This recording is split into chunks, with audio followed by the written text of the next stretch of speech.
नमस्कार मित्रों, अगर आप सभी लोग भारत में रहते हैं तो आपको ये बात तो पता होगा कि भारत में आज के समय में कितनी सारी दुर्घटनाएं जो है वे घटित हो रहे हैं। फिर चाहे वो हमारे देश के किसी भी राज्य के चलते हुए बस में कोई आतंकवादी हमला करना हो, लव जिहाद के नाम पे धर्म परिवर्तित करना हो या फिर गैंग रेप हो, बिल्कुल 2012 के निर्भया केस की तरह। और ऐसा ये केस जो है भारत के एक राज्य वेस्ट बंगाल के अंदर भी हुआ है, जहां पर एक डॉक्टर के साथ गैंग रेप और फिर उसका मर्डर हुआ है। पर 9 अगस्त 2024 को घटित हुए इस दुर्घटना को लोग जो है वे गैंग रेप मान ही नहीं रहे, जबकि उन महिला डॉक्टर के फॉरेंसिक रिपोर्ट में ये पता चला कि उनकी योनि के अंदर से 150 मिलीग्राम तक का वीर्य मिला है, यानी कि सीमन, जो कि किसी भी पुरुष के लिए बिल्कुल ही नामुमकिन है, क्योंकि कोई भी पुरुष जो है वे अपने अंदर से 1.5 से 5 मिलीग्राम तक का वीर्य जो है वही एक बार में निकाल पाता है। यहाँ तक कि 150 मिलीग्राम तक का वीर्य निकालना एक पुरुष के लिए एक दिन के अंदर ये बहुत ही ज्यादा मुश्किल ही नहीं बल्कि नामुमकिन है। और यही चीज जो है वह कोलकाता के आर्जिकल मेडिकल कॉलेज और हॉस्पिटल में हुए दुर्घटना को पूर्ण रूप से स्पष्ट कर देता है कि उन महिला डॉक्टर के साथ गैंग रेप ही हुआ था।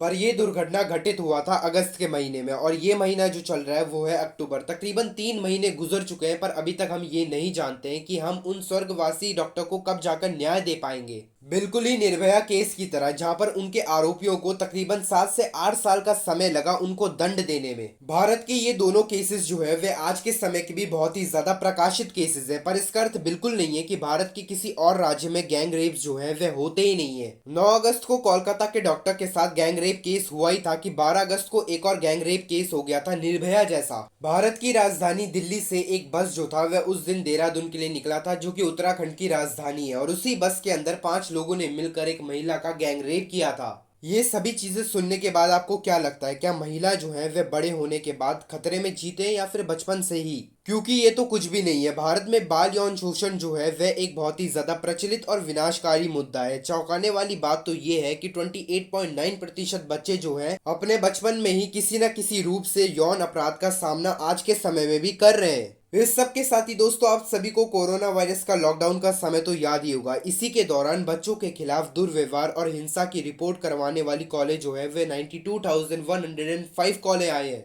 इन सभी केसेस को ही दोस्तों छोड़ दीजिए, आप सभी को तो याद होगा कि मार्च 2024 में ऐसा ही एक गैंग रेप केस जो था वह हुआ था एक फॉरेन महिला के साथ, जो कि स्पेनिश की थी। वह अपने बाइक से पूरी दुनिया का भ्रमण करने के लिए निकली थी, पर उसी दौरान भारत के राज्य झारखंड के अंदर उनके साथ ये दुर्घटना हो गया था।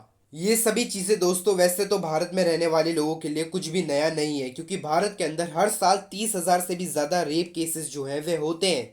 और इसका अर्थ दोस्तों ये है कि एक दिन के अंदर भारत में 86 रेप केसेस जो है वे दर्ज करवाए जाते हैं। ये संख्या दोस्तों तो वो है जो कि दर्ज करवा रहे हैं। ऐसे कई सारे लोग हैं जो कि रेप होने के बाद बताते तक नहीं है कि उनके साथ क्या हुआ। सिर्फ एक ही कारण के कारण वह सिर्फ ये सोचते हैं कि समाज के अंदर उनकी छवि जो है वह किस तरह से बदनाम हो जाएगा। जिस समाज में हम रहते हैं उसी समाज में हमारा सम्मान खो जाने का डर, ये एक बहुत ही ज्यादा बड़ा कारण है कि आप रेपिस्ट को और भी ज्यादा प्रोत्साहित करते हैं कि आप उसके खिलाफ कोई भी कार्रवाई नहीं करेंगे। वैसे तो दोस्तों हम ये बात नहीं कहना चाहते थे, पर ये कहना पड़ रहा है कि आज के समय में भी हमारे समाज में कुछ ऐसी महिलाएं और पुरुष हैं जो कि ये कहते हैं कि रेप हो जाने का कारण जो है वह और कोई नहीं बल्कि वो महिला खुद है। या फिर कुछ ऐसी महिलाएं जो कि आज के समय में हमारे समाज के अंदर रहती है और ऐसी पीड़ित महिलाओं को लेकर यह कहती है कि वो देखो वो अपना मुंह काला करवा के आई है किसी और के साथ। समाज के अंदर इसी प्रकार की बातों के डर से दोस्तों आज के समय में भी कई सारे लोग जो हैं वे रेप के केस को दर्ज करवाने के लिए बहुत ही ज्यादा डरते हैं। फिर इसका परिणाम दोस्तों और कुछ नहीं बल्कि ये होता है कि वो अपराधी जो है वे अपराध करने के बाद भी स्वतंत्रतापूर्ण बाहर घूमता ही रहता है। हमारे समाज के इन्हीं घटिया सोच के कारण ही तो दोस्तों इन रेपिस्ट को और भी ज्यादा बढ़ावा मिलता है कि चाहे फिर वे कुछ भी कर ले उन्हें कुछ भी नहीं होगा और वे स्वतंत्रतापूर्ण घूमते ही रहेंगे। पर चाहे किसी भी महिला के साथ कोई दुर्घटना क्यों ना घटे, हर बार गलती जो है वे आखिर महिलाओं की ही क्यों ठहराई जाती है, जैसे कि निर्भया केस के साथ भी हुआ था।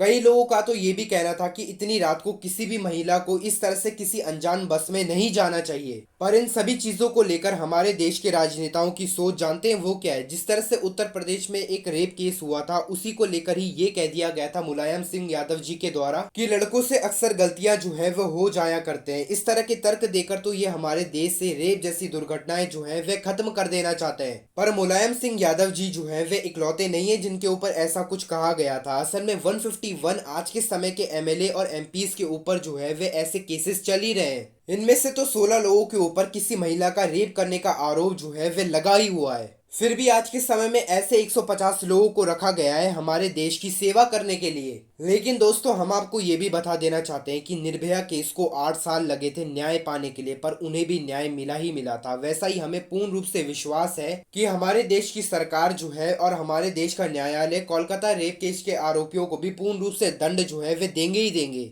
हाँ, ये हो सकता है कि थोड़ा समय जरूर लगे, पर न्याय जो है वे हर एक को जरूर मिलेगा ही मिलेगा। पर अब आप हमें कमेंट सेक्शन में दोस्तों यह लिखकर बताएं, क्या हमारे देश की सरकार को संविधान के अंदर कोई एक नया नियम जो है वे लाना चाहिए गैंग रेप और रेप्स को बंद करने के लिए।